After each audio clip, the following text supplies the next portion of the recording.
What is going on, gamers? Aevatrex here, and today we finally got to Arena 8, the legendary arena where you need 3,000 plus trophies to get there. So we just barely got there. As you can tell, we're level 8. Most of the time now we are going up against level 10s, which can be rough, but it's definitely not something that you can't beat. So there you go. That's our current guild right now, Aevatrex. We also have a few other level 8s that are right there. Look at Brutal. He's a scrub. Don't worry about him. But we finally get there. Now the question is, how long are we gonna be able to stay here?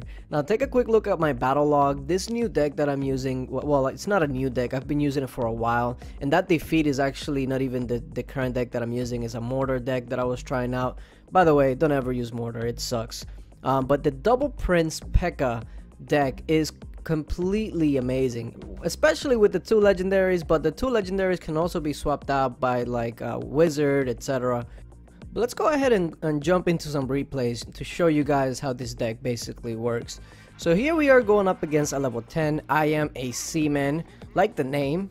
I give him the crying face. I'm like, I'm level 8, bro, give me a break. But my starting hand is great. Anytime that I get the elixir collector at the start, that's already a plus for me. So I go ahead and drop it down in the front. The reason I do that is because it makes sure that any sort of hog riders, etc. go to it.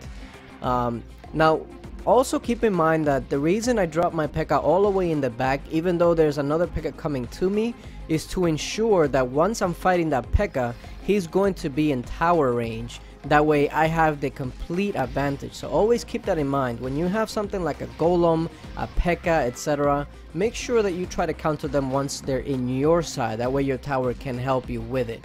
So he puts the hog rider on the right, which I'm thinking, okay, I'm gonna use the prince to counter, and then I can just go ahead and build a super push on both sides. He left himself vulnerable. I counterattacked pretty much everything he sent at me, and I was able to, as you can tell there, go ahead and take both of his towers. He plays the minion horde, but it's a little too late.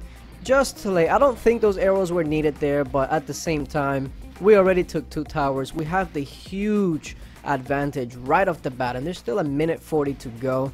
Now he's gonna have to scramble, and right now I have a huge elixir lead. So what I decided to do is not to put the pump down. No, I went super aggressive. So I'll put the P.E.K.K.A right in his front door with the ice wizard behind him. He drops his own P.E.K.K.A, but that's okay because my ice wizard is gonna slow his attack down. Then I dropped the perfect free spell. I did not know that he was gonna drop that wizard there, but it worked out in the end. So we still got that wizard. I'm looking for the 3 crown here, so I dropped the princess as well. Oh, and then he drops the barbarians, which is going to slow me down for sure, but that king tower is already halfway down. Yeah, that thing is going down. I'm not even worried about my own towers anymore. So I'm thinking, okay, I can pretty much just do the same thing, counter the hog rider with the prince, and then start a huge push. He uses the freeze on my tower, which I don't really understand. That pretty much leaves some dead to rights, because now, even though he's gonna take out my dark prince, here comes the prince charging. Look at this weird charge. Like, what are you doing, bro? That was a weird animation, but we got the 3 crown and we moved on. Now the next one is going to be the one that I won right before getting to legends, and this is against RX Red. He is also a level 10, and as you can tell, he is running the golem 3 musketeer rage deck, which is actually pretty powerful. If you don't have a way to counter it, you are going to be looking at a bad day.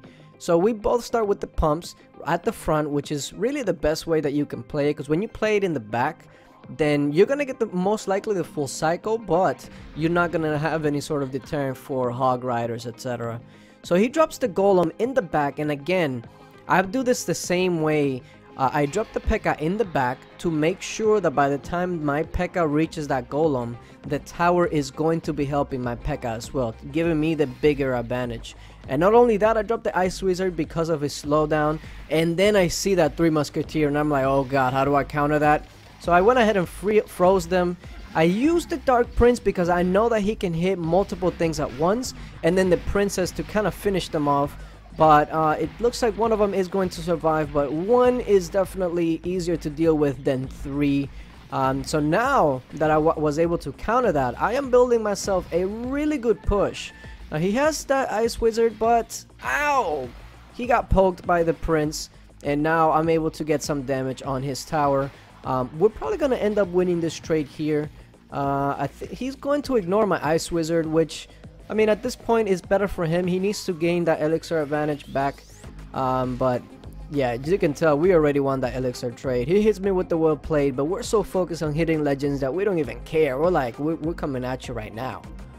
So here we go, get the max elixir. I drop the elixir collector again. He drops the golem back again. When I'm thinking, okay, are you gonna do the same thing? Because you already know that I have every single counter for what you got. So what do you got? So again, I drop the P.E.K.K.A. in the back to make sure that it's going to get there when the golem is in my side. And then he does something weird here. He puts the musketeer on the other side, and I'm like, wait a minute, that's not what you did. And then he drops the rage, and I'm like, okay, I gotta freeze that. I got this to answer, and I got the wizard, the Ice Wizard this time, and that was actually an even better counter. Not only that, my wizard was actually able to help with the golem. He uses the arrow to take out my princess, but little does he know that I already have another princess in my deck. So now we're just pushing both towers really hard. He has no answer. There we go. He drops the golem, but it was a little too late.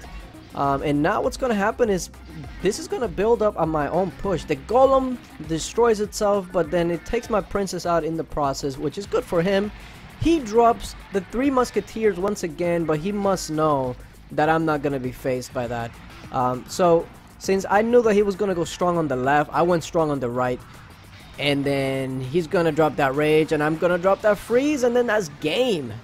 So there you go, we've reached Legendary Arena. This deck is absolutely powerful. If you can, go ahead and try it for yourself and let me know how it works for you. If you don't have any of those cards that I have, then put what you're missing in the comment section, and I'll try to tell you what you can use in place with those cards. But yeah, thank you guys for watching, and until later, bye.